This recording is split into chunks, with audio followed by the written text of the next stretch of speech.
Today we saw the Russell 2000 down over 3% as investors ran into the safe haven big tech names. We'll break it all down, but before that, there is the closing bell, guys. With the S&Ps down about 30 points, we're now negative on the week, and that didn't take long. When I look across the board, the first thing that stands out to me is the Russell 2000 down over 3.5%. We see the Dow down close to 1%, and it was the Nasdaq that was hanging in there, down a little under 0.5%. We're seeing a little bounce in the final minutes of trade. However, it doesn't look too bad when you compare it with the Russell. Now, when we take a look at the SPX, you can see we were positive yesterday, and we quickly turned negative in the final about hour of trade. That midline on the week is 39.13, and we're sitting at 39.10. When we zoom out, take a look at it on a daily, we can see the lower edge this week is going to play 38.36. And when we take a look at these S&P futures, down 0.74%. The volume is starting to pick up in today's session after what looked like a great day yesterday, quickly turned south in today's session. Now, when we zoom over to the Nasdaq, we can see the Nasdaq today is down about 0.4%, sitting right at around 13,000. We throw it on the expected move, and we can see we haven't hit the upper edge. However, we're still positive on the week here in the Nasdaq. Our midline on the week is going to play 12,825. If we do see selling, we'll have to go through that midline before we see the lower edge, unless it's just a brutal day tomorrow. I don't think we're going to fall that much in tomorrow's tape. Now, when we take a look at the Russell 2000, on the other hand, we are breaching the lower edge this week. That played 22.19. A 2 standard deviation move in the Russell plays 21.57, which you could potentially still fall. However, that 21.57 should play very strong support in the small caps, and if we do see it, that should be a great time to buy if you're looking to get long somewhere in the IWM. Just taking a look at it intraday, it was a brutal session, and we just really tilted right around 2 o'clock. You see that in the Russell, you see that in the Nasdaq, and you see that in the S&Ps, just really taking it to the chin in today's tape. So we see across the board our indices are taking it to the chin in today's tape. Let's take a closer look at our sectors across the board. And the first thing I notice is that our big five that consist of Apple, Microsoft, Amazon, Google, and Facebook was up today 0.65%. That was largely due to Microsoft, Amazon, and Google, even though Apple and Facebook were down today. Those three being up were enough to keep this index in the green. Just taking a look at it on a year to date, it's up a little under 5%. However, what stands out to me, well, we see the XLK that was down 0.6%. So we see a flip there with the broader technology space. It was down on the day, which tells us money chased these big tech names as they were looking for a safe haven. What else was down today? Well, healthcare down over 1%. We see software stocks down 1.5%. We see energy down 1.5%. Energy on the year is still up 25%, so energy could potentially keep on falling.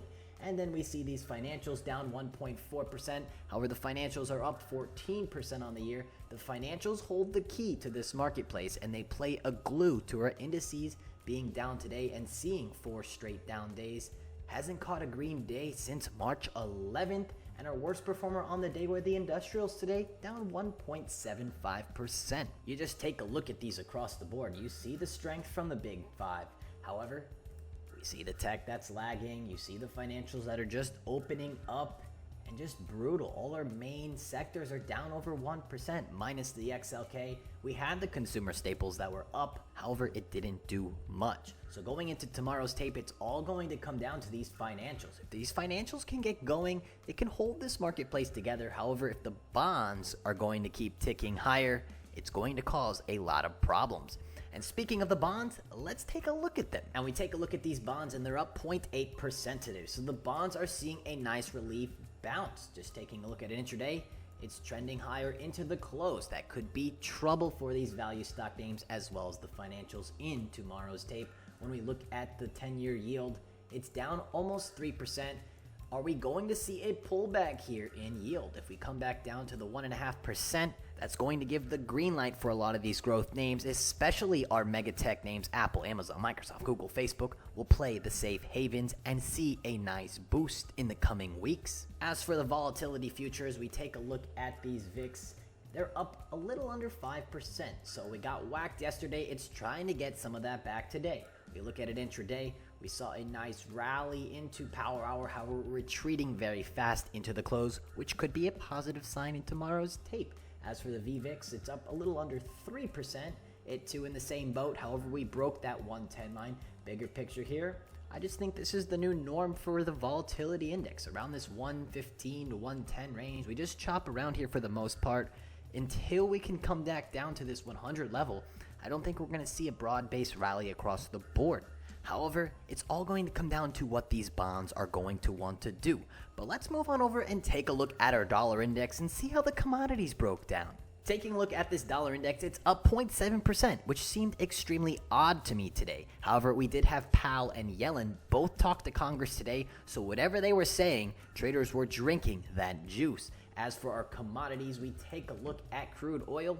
Crude oil's crumbling down over 6.5%. However, on a year to date, crude oil was up over 20%, so it has some room to fall. However, it's made a steep rally in the last about 2 months. We're seeing a quick run to the doors as traders book profits in crude oil, and it's tumbling, sitting at 57.50 around. It's falling like a rock. And speaking of rock, taking a look at gold, we see gold is sitting at 17.26. On a year to date, gold is down 11%.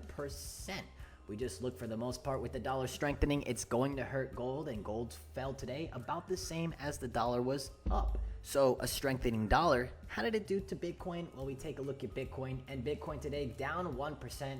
However, it's had a lot of room to recover. Just looking at it intraday, it got as low as 53,000, and I want to show you some of my charts. So this is my Coinbase chart sitting at 54.8 right now.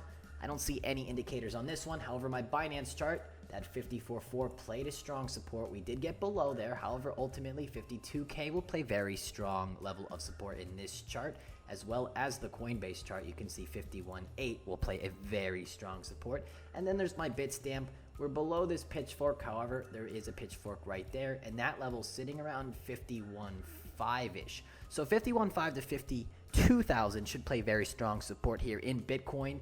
However, it's volatile, so know what you're getting into before you sign up.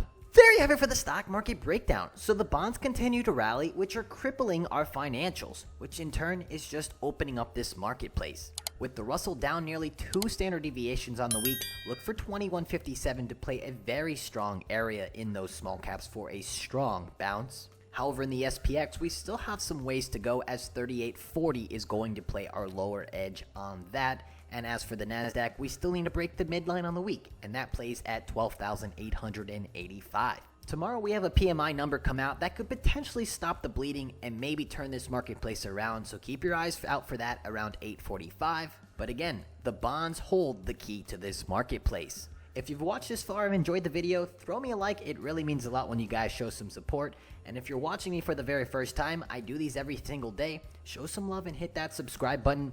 That too would really make my day. Have any questions or comments for me? Don't be afraid. Leave it down below. I'd love to hear from you guys. But on that note, I will see you in tomorrow's video. Have a great night. Take care. Peace!